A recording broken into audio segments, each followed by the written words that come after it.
Le gâteau invisible, c'est une fine pâte de clafoutis mélangée à beaucoup de légumes taillés en rondelles. À la cuisson, ces légumes vont absorber le clafoutis et à la découpe, vous ne verrez plus le gâteau apparaître. Vous n'aurez que des lamelles de légumes. C'est très joli, vous allez voir.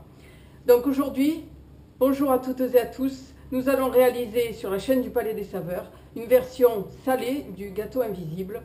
Ça va être un gâteau aux pommes de terre, aux champignons et au jambon. J'ai besoin de 600 g de pommes de terre, de 3 tranches de jambon blanc, de 300 g de gros champignons de Paris, de 2 échalotes, pour moi ce sera un oignon rouge, de 5 centilitres d'huile d'olive, d'une pincée de sel et de 25 g de beurre.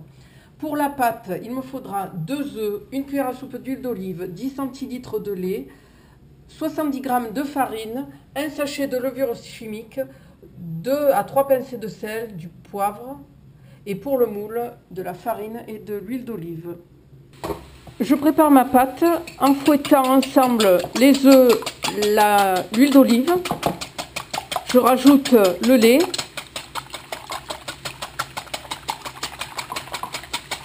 Et je bats rapidement, énergiquement, jusqu'à ce que le mélange devienne mousseux. Au bout de quelques minutes, je rajoute mes oignons.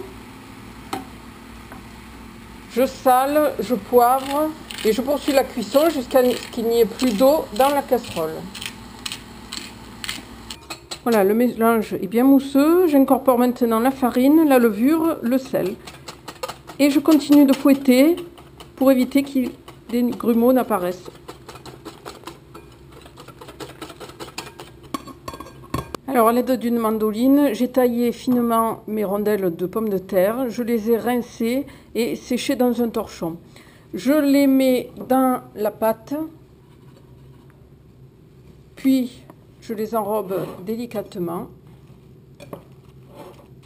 J'ai coupé mon jambon en petits dés. Je répartis ces dés sur les champignons.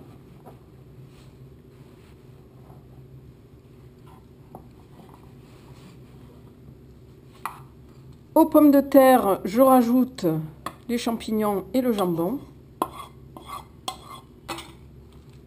Je mélange le tout. Je verse le tout dans un plat carré de 20 cm par 20 cm, beurré et fariné au préalable. Je tasse bien, puis j'enfourne pour 35 à 40 minutes jusqu'à ce que la surface soit bien dorée.